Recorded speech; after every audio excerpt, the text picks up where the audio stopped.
Hey guys, Clumsy here. Welcome back to ATS OwnOps. Yes. Hopefully the last leg of this journey because I want to get paid. We have some dynamites at the back.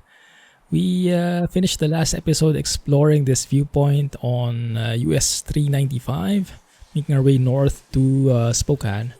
And we have around 300 miles to go, so I'm hoping we can finish today. We'll see. Let's get started. Oh, you can actually see the tablet from outside. Very nice. But yes, we recently added this tablet, guys. I still haven't read if you guys like it or not because I am recording this still right after the previous one. So I will catch up. But yes, hope you did. If you didn't, then that's okay. I can adjust it or replace it. But for now, let's enjoy it. No one say anything about that crossing.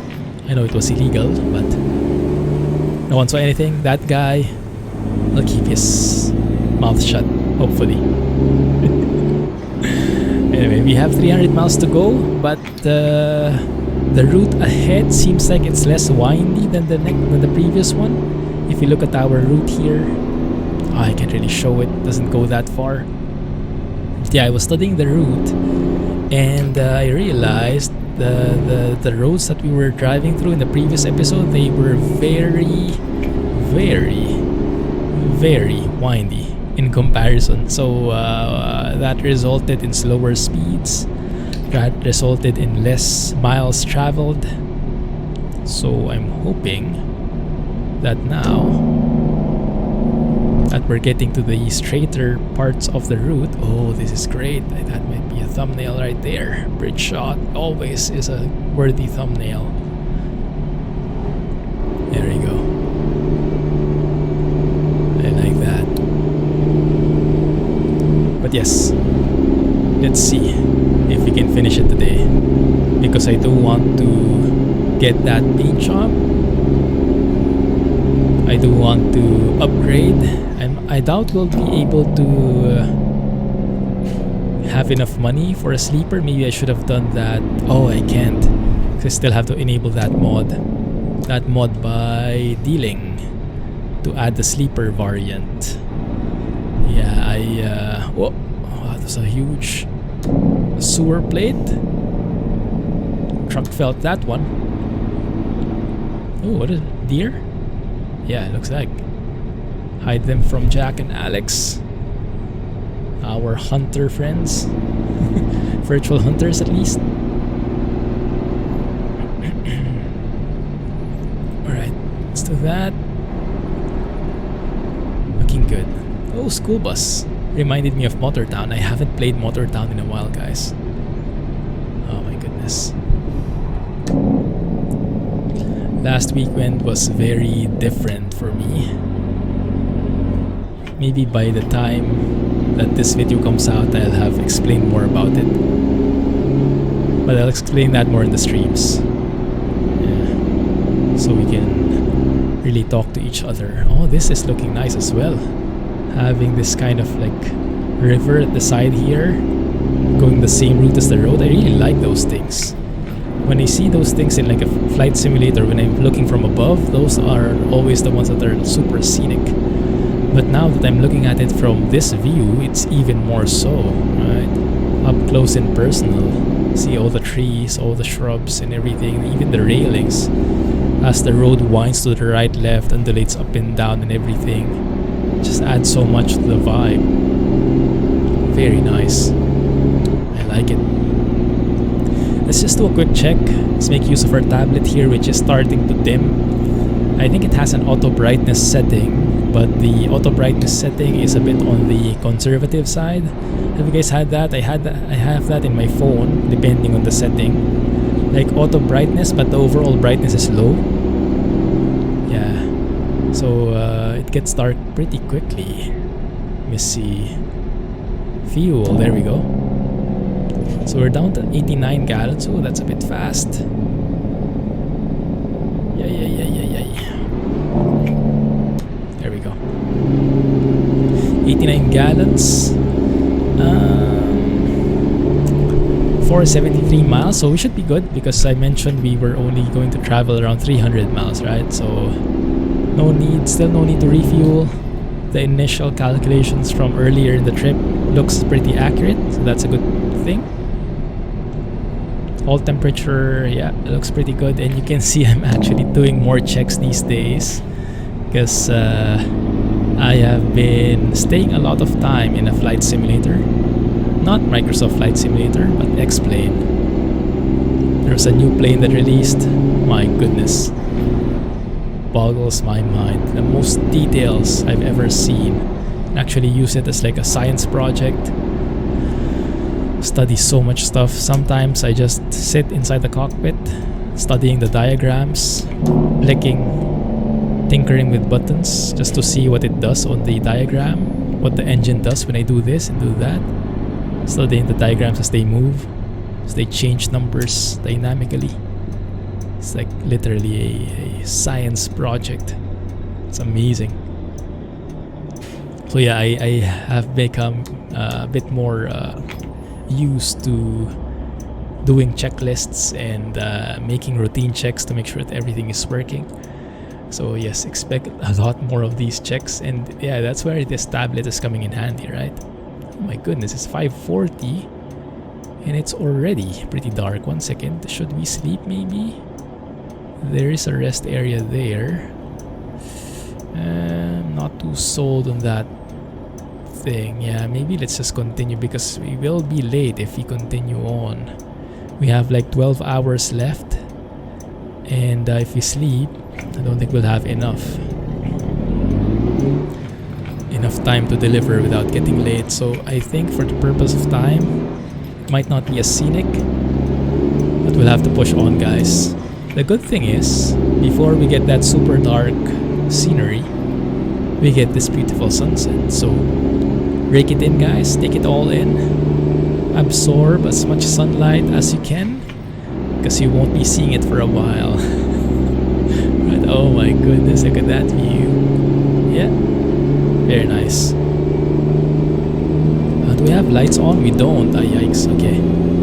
Thankfully, there was no one around. No cop car. Otherwise, we would have been penalized there. 1 second. There is something wrong. Oh, what's wrong is the guy behind the wheel not shifting properly. No wonder I'm going so slow. So let's get to our cruising speed, which is around 55-60 miles per hour. Anything more and the engine struggles a bit too much. Maybe we can upgrade the engine as well. Oh, that will take a while though. That will be super expensive. But yeah, this tablet is pretty nice because it's dark. It's not like in your face, right? So it's kind of like you can kind of ignore it at some point. And if you really have to look at it, then you really have to look at it. You get what I mean? Like it doesn't catch your attention. You really have to focus in it before you get any details out of it, which is good. So it's not in your face, even at night, which is perfect.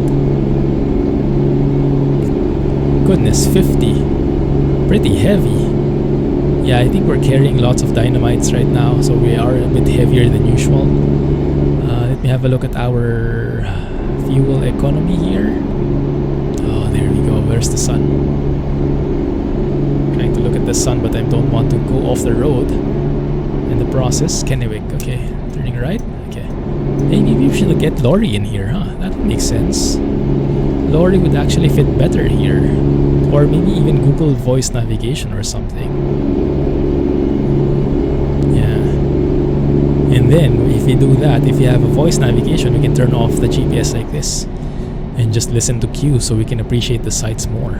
Yeah, I think we'll start doing that too, because we do that in ETS too. And it's great for me. I like it. Alright, I still don't see Spokane anywhere. That's not a good sign. That means we're still a bit far. So yes, right now we're at 6.1 miles per gallon on average. Ah, there we go. Now crossing over to Washington, I think. Yeah, this is the border right here. Oregon and Washington. There's also a way station. We'll see if I'll need to stop by there. But yeah, 6.1. Is that a good score, guys? You let me know, okay? So once we pass this detector thing, transponder kind of thing. Oh, dang it. Okay, fine. See a red there? That means we need to stop. Fine. Now, why did this van decide to stop in the middle of the road like this? Come on, bro.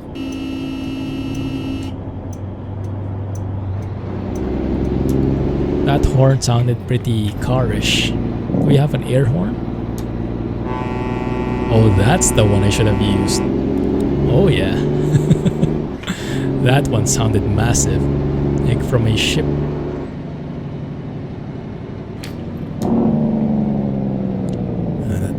The stopping power of the jig brake, you really feel that forward like inertia, was it? Forget the terms. Okay, let's have a look how much we're weighing. The parking brake in here just so we were not moving around. 61,000. Yikes. So yes, it's 32,000 that we're carrying. We have 9 hours left and we have 4 hours more to go. Yeah, definitely going to be a night trip, guys. Sorry about this, but bear with me, okay? I'll try to keep you company with my stories, but in the meantime, let's plow on through. Right, off we go. 15 here, okay. It's not speed. I don't want any unnecessary stuff. Let me open the window again. We have 5,000. I wish you could like look at your wallet and see how much you have, you know, those kinds of things. But yeah, I'm starting to get these ideas because, as I mentioned a while ago, there's a new plane that released for X-Plane. And if you guys know me, I'm very much into flight simulators these days, but mostly Microsoft Flight Simulator, right? The moment Microsoft Flight Simulator came out, I switched to it. I haven't looked back since, until now. I removed X-Plane from my system, all the other installations, all the tweaks, all the plugins, all the mods, and you can imagine how complex that can be, right? In the modding world, how many adjustments you have. I removed all of those, and I actually set them up from scratch again, just for this plane. Just for this plane, because this plane is something that the simulator world has never seen before in any simulator. It is that detailed, and it's not just about the details. Well, it is all about the details, but it's not just about the big ticket items like the proper avionics, the autopilot that's super accurate, the everything, all the buttons are implemented. It's not even about those big things, but it's also about the immersion factor. They implemented something that I wish many other games would implement, like many other simulators would implement. Because when you are in a simulator, what are you trying to do? You're trying to pretend to be something, right? Like if you're in a flight simulator, you're pretending to be a pilot. You want to feel like you're really the pilot. And how do you do that? So in their eyes, the developers' eyes of this plane, what they did is instead of just being inside the plane, they actually also modeled in the part that gets you there. Like the beginning parts, like the flight planning, the talking with the receptionist to file a flight, to get the details of the flight, even signing the paper that the job that you're going to take, taking the items that you need. Do you need more fuel? Do you need de-icing? Do you need this and that? What time are you planning to depart? And then all those things that involve being a business jet pilot, they modeled, which is very, very interesting to me. Oh, 1 second, I'm in the wrong lane. That was a close call. Oh my goodness. And it's amazing because the immersion in the beginning, I kind of thought that is like a novelty feature that okay, people might probably be excited because you can actually walk around. Instead of being just inside the plane, you can walk around outside. There's an actual office. They call it an FBO, a fixed based operator in the aviation world, but it's basically an office, right? An office where you file all these things. So before the pilot gets to the plane, they go to that office, plan their flight, file their flight, and all that stuff. So that office is modeled, so when you start the plane, when you start the simulator, you are starting off in the office, and then you walk around, you can explore things in there, you can go to different rooms, so the flight planning room, go to the receptionist, and all that stuff. And it sounds like a novel idea in the beginning. I was like, this will probably be fun for the first 5 minutes, and then I'll never use it again. But when I tried it, it's amazing because it really gets you in the world. Like, instead of going inside the plane immediately, you get that kind of warm up. Like, you come from, you come from work. Okay, this time it's green. Don't need to pass through the way station, thank you. So instead of starting in the plane, you get that warm up, because in reality, where did you come from? In reality, you were busy at work. In reality, you were commuting. In reality, you were sleeping. In reality, you were doing something different. In reality, you have a different life, right? And when you load up the simulator, you get transported to a different world. And sometimes it's a bit of a big drastic change that your brain kind of needs time to cope up, to adjust to the new environment, right? Before you can really feel that you're there.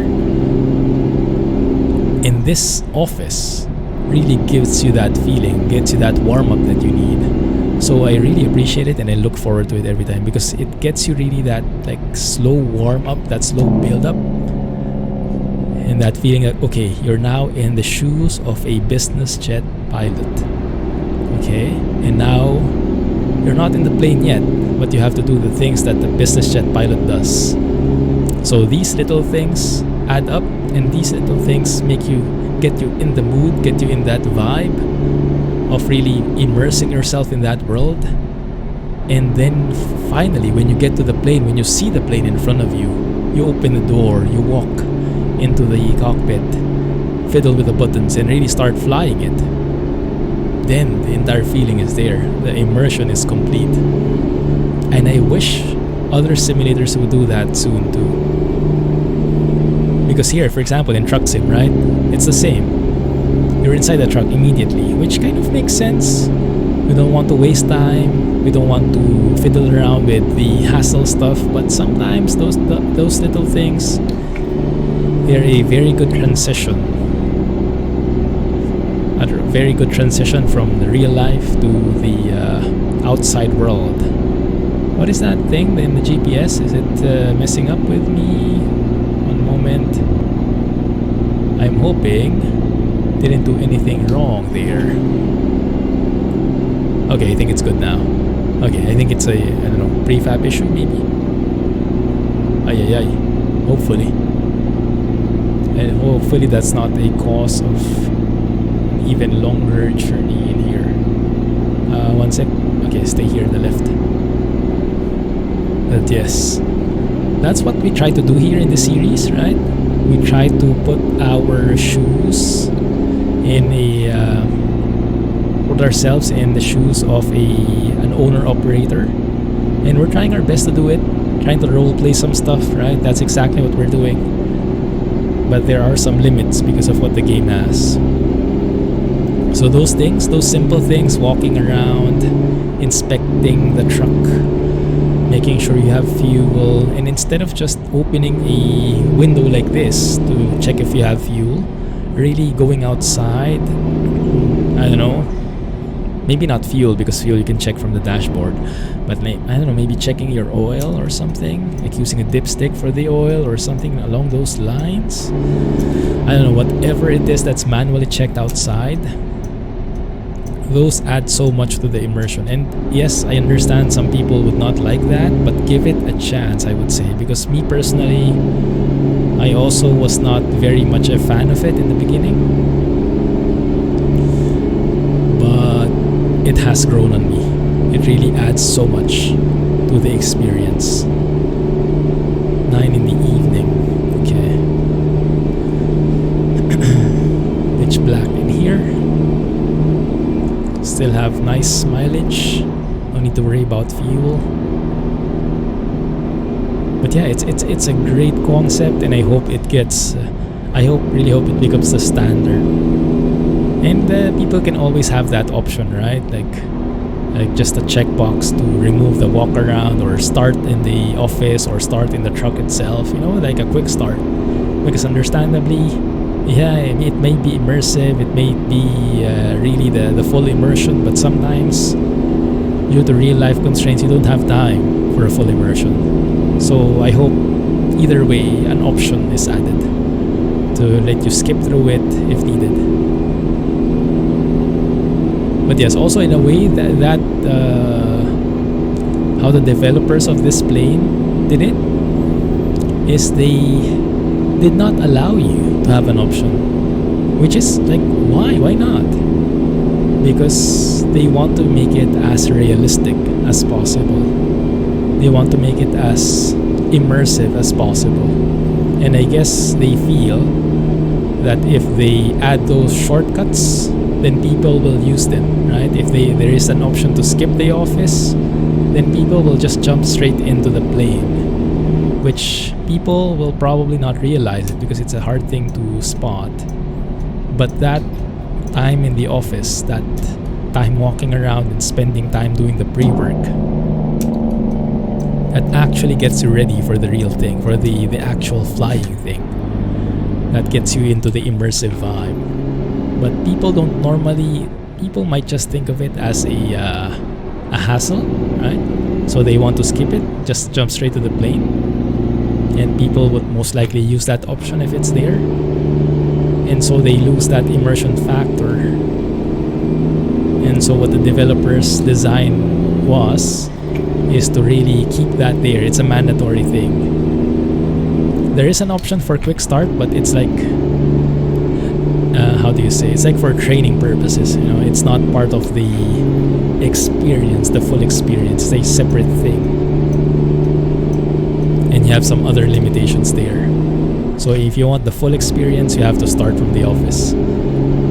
Spokane Airport. Okay, good. That's a good sign. At least we see the right place now. Very good. Sunset Highway. Hey, this night vibes is not bad, huh? I'm enjoying this. Hope you guys are too. I'm quite enjoying this trip. Even if it's dark like this, we have lots of lights, lots of different road networks, and in the dark, at night, they look so different. It's quite a nice change of pace. So hopefully you guys aren't too bad about it. But yes, it's the immersion. Nothing says simulator more than that. And it's impressive what they've been able to do with such an old platform. Like, as you guys might know, X-Plane, it's not the newest simulator right there. 11 is right, the current release. 12 is coming out soon, but 11 is a bit dated. I think it came out 2016. The engine is not the newest. The visuals are not the best, and that's an understatement. But people have been doing their best to really make it as good, as beautiful as possible, right? So yeah, we'll see. There's a way station up ahead, but we're cleared. Yes, thank you. That will save a bit of fuel.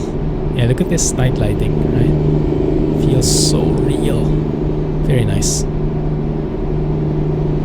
Cool. But yes, I was just blown away with that level of immersion, so much so that I spent literally the entire weekend just being in the plane. Sometimes I didn't have enough time to fly, and that's one of the things as well. Like, an excuse might be, well, I don't have time to fly, so I'll just go and do the shortcut, which might be a valid thing, right? But the developers have a different point of view.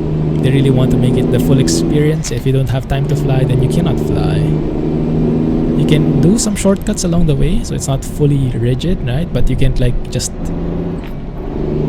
do shortcuts. You try to prevent that. You can really do it if you want, but it's hard. There are certain things you need to do. But by default, you have to really start from the beginning. And if you don't have time, then you don't have time. just so you get the full experience, you know. So it's like, what is the good analogy for it? I'm not sure, but hopefully you guys get the point. And it's arguably there are two sides to that coin, right? Real life gets in the way, real life takes priority, but you still want to experience it somewhat, things like that. But yeah, there are ways around it, but just have to work for it. It's cool though, very cool, this experience. It's not only for flight sim, but for all simulators. For truck sim, I think it will be very, very handy. So before, because the walking around the truck has been one of the most requested features ever since, right?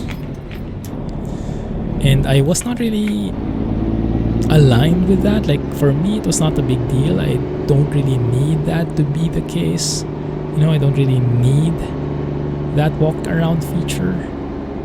But if you can do things with it, if that helps with the immersion, walking around and inspecting, like even the simple fact of refueling, right? Right now when you refuel, you have to stop at a gas station, close your engine, and then you press a button and then you're refueling. Even the simple thing like you have to get out of your truck, walk to the pump, get the hose, attach it, make sure you fill it properly, things like that. It's a bit of a hassle, yes, that's true. It takes away from the driving, so not everyone likes it. But it's part of the overall immersion. And I would really like to have something like that. It really gets you in the mood, in the vibe. I remember that's one of the things. So On the Road, if you guys are familiar with On the Road, it's a truck simulator, a direct competitor to ATS 2, and it's been in development for quite some time.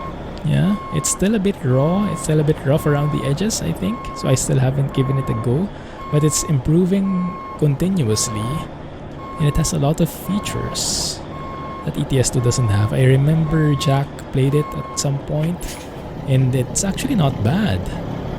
Yeah, it has a lot of features that's not in ATS 2. Pretty promising. One second. The wrong angle here. Let's properly angle it like so.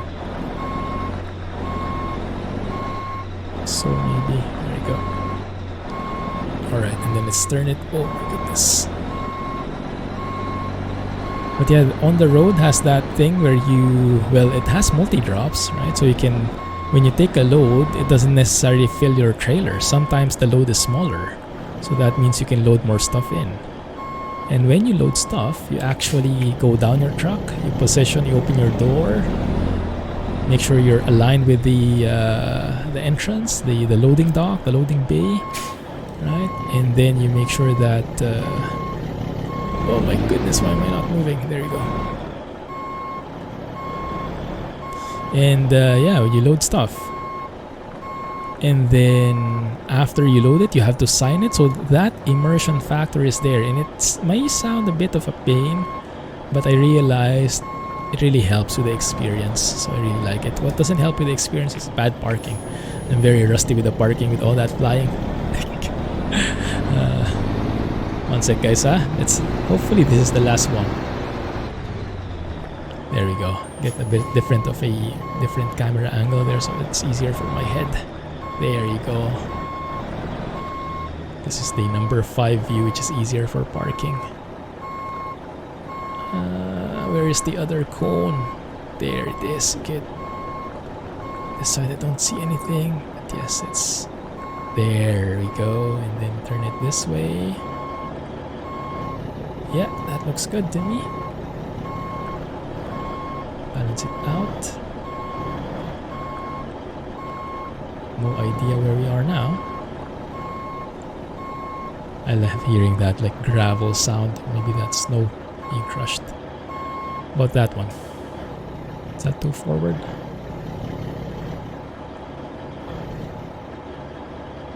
What the heck? What's happening?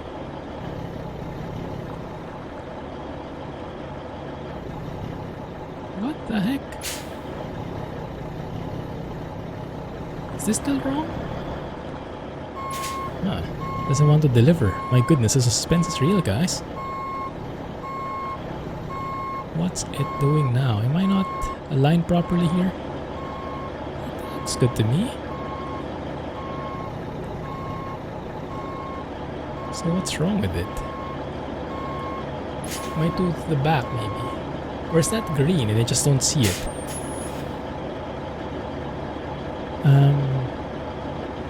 Oh yeah, we are good. Yeah, okay, it's just the lighting.